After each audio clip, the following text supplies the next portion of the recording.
Hi, it's Azimah here, and today's episode is called Preparing for Social Events Tips and Phrases for English Learners.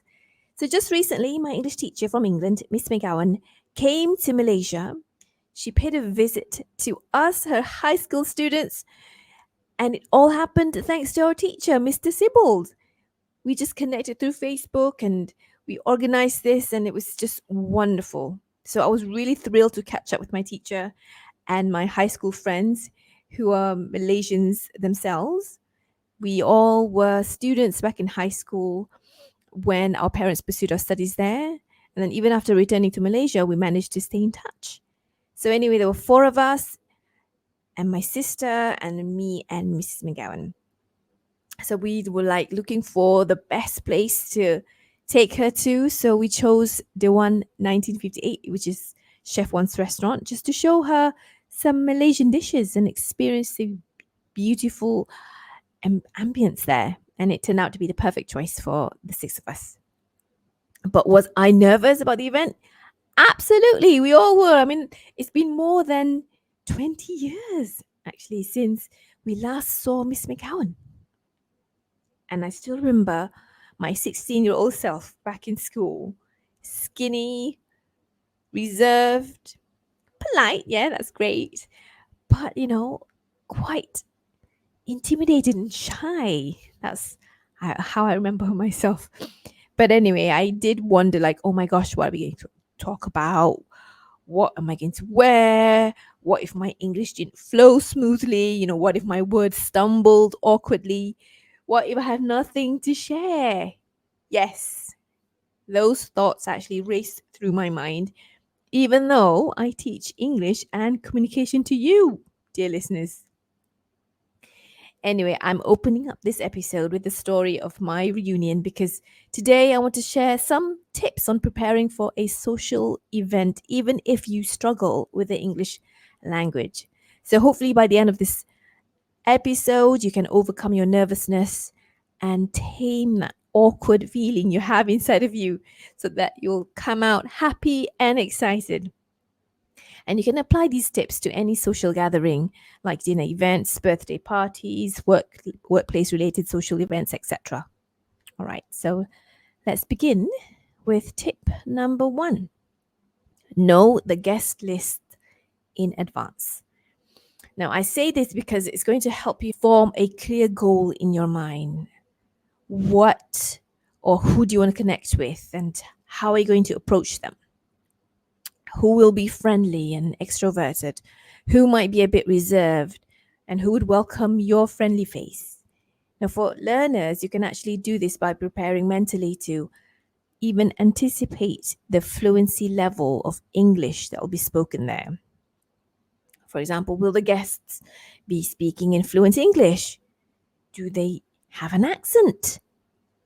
Now, I'm going to give you an example. If you know that some important people there speak English with a particular accent that you find quite difficult, or maybe they tend to speak too fast for your liking, then you go in and just prepare for that. So instead of feeling intimidated, you welcome it and maybe enjoy the experience instead of feeling uncomfortable. And just so you know, Miss McGowan, my English teacher, had this beautiful Yorkshire accent, which I missed terribly. I missed her accent. I was wondering what accent it was because it didn't sound like it was from Manchester. So I had to ask her. So she finally told me, yeah, it's a Yorkshire accent. I was like, oh, so that's what it was. And then I asked her a few things about accents and how to pronounce a few words, like schedule. Yes, I was doing my homework. And then speaking of homework, just by being aware of who is coming, you can do a little bit of detective work or friendly stalking, let's call that, to find out who are the guests and what's important in their lives at the moment so that you can connect with them on a deeper level. Maybe you know that one of the guests just gave birth or is about to give birth. Or maybe you know that one person is moving to a new house, or this person just returned from a holiday. And like my friend Juliana there, She just came back from performing Hajj. And so these little tidbits of information could be inserted into the conversation or even as a conversation starter. So you could say something like this: I heard you just came back from performing Hajj. How was the experience? Or to somebody who just bought a new house, you could say, how's the family feeling about moving to this new house? It must be exciting. So remember that a little preparation goes a long way in making meaningful connections. For example, my guest of honor was my English teacher. I had so many questions to ask her about our old teachers, the school, how Manchester has changed, and how she's doing now that she's retired. So many questions. Think about these questions and think about how I can ask them, because I know the guests who will be there at this event. So that's tip number one: know who's coming. Let's move on to tip number two: prepare your conversation game plan. So this tip relates to tip number one, because now that you know who your guests are, start by thinking through some interesting topics to discuss with them. Some common and safe topics are usually family, work, studies, health, holidays. How serious and deep do you want to go with these topics? And if topics on current events come up, are you ready for that? So you have to prepare this conversation game plan and have these range of topics ready.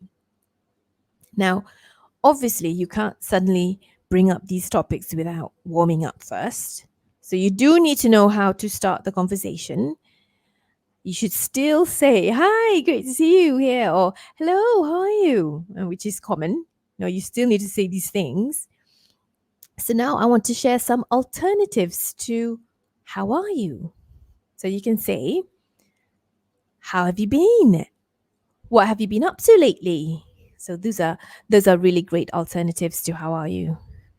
And after saying a warm hello, you can ask them, so what's the latest in your life? Remember to keep your tone warm and friendly. And then there you go, exchange and catch up on life and go on to interesting topics, exchange stories, viewpoints. And I'll talk more about that later. You should also be able to end your conversation on a positive note. So it's not just about starting the conversation and sustaining it, but you also need to learn how to end your conversation. So you need to have some phrases ready. So I'll give you some examples. I've really enjoyed our chat. You take care now. Or, it was great catching up with you. Let's do this again soon. Or, I've got to run, but it was wonderful talking to you. Okay. Now let's move on to tip number 3. Practice talking about yourself. Yes, for some of us, we don't really like talking about ourselves, so we haven't had enough practice. So this is important. You need to talk about things like your family, your work, your interests in a clear and engaging manner. Don't talk about these things as if it's boring, because if you sound bored, your listener will be bored. So you have to have some sort of energy when you're talking about yourself. But at the same time, you have to strike a balance between talking about yourself and, of course, listening to them, which we'll talk more about listening afterwards. So at this mini reunion, I did think about these things, like what are the things that I want to share? What are the things that's comfortable for me and that I'm happy to share? Because there were tragic things and wonderful things that's happened. It's been a long time, right? So for my dear listeners, you might already know that my husband passed away in 2021. He died of a heart attack. And, coming into this reunion with my teachers and friends, I'm sure that my friends there, they knew that was going on. My teacher didn't, because I haven't caught up with her in a while. But I did need to mention that. I just didn't want to dwell on something so heavy. I didn't want it to be so serious. So I also had to think about how to cover this topic, but to transition from my sad story to the good part, which is what I am currently experiencing right now. So, dear listeners, you might already know this or you might not, I'm not sure, but I don't think I've ever talked about this in public. But after my husband passed away, I did remarry. So I got remarried. And then now I have a new family. I have three new sons. So my daughter, she lost her father, but she's got a new father now. And the three boys, lost their mother to cancer. And now they have a new mother. That's me. So I'm excited about starting this new family together, and things, alhamdulillah, are going really well. So that part of my life that I just shared with you, I wanted to link that story to the tragic part. So I have to be able to balance these two stories together. So I have to be able to talk about that so that my friends who are there listening or my teacher would know what's going on with my life right now. And so this takes practice, guys. Practice talking about yourself and how you want them to understand you right now in your present life. So you could talk about that and practice talking about uncomfortable topics and comfortable topics. Okay. Tip number 4, practice expressing your opinions. So, as I've said, topics that are not very comfortable might come up, and it might be not just about your personal life, but probably about entertainment that you don't know much about, politics, or even, the latest happenings in the world, topics that you don't know much about, you're not comfortable talking about. So, you should take the time to prepare yourself in case you're asked to express your views, which is tip number 4, practice expressing your opinions, right? So here's what you should do. Because some of the guests that might be coming and bringing up these topics, you do need to do a little bit of homework by reading up on these topics, probably watching some documentaries and talk shows, watch commentators on that topic so that you developed some sort of perspective, a well-rounded perspective that's even better, which reflects your knowledge and understanding. And if you're going to learn how to express your point of view, you can use some of these phrases. I believe, I think, according to what I've read or what I've watched. I know that sometimes in a social gathering, it's unlikely that you get tangled up in a heated debate. But if you happen to be listening to somebody with a different viewpoint, you can keep it positive without stirring up an argument unnecessarily. So you can say things like, that's an interesting thought, or that's a unique take on that issue, or I understand that you see it that way, but here's how I see it. So, yes, practice expressing your views so that you and your listener can have an engaging conversation. Now, let's move on to my final tip, which is master the art of listening and asking intriguing questions. So, what you need to do is learn how to be a great listener, being an attentive listener. And you can do this by asking follow up questions, open ended questions, thought provoking questions to keep the conversation going. Because being a good listener is just as important as being an excellent speaker.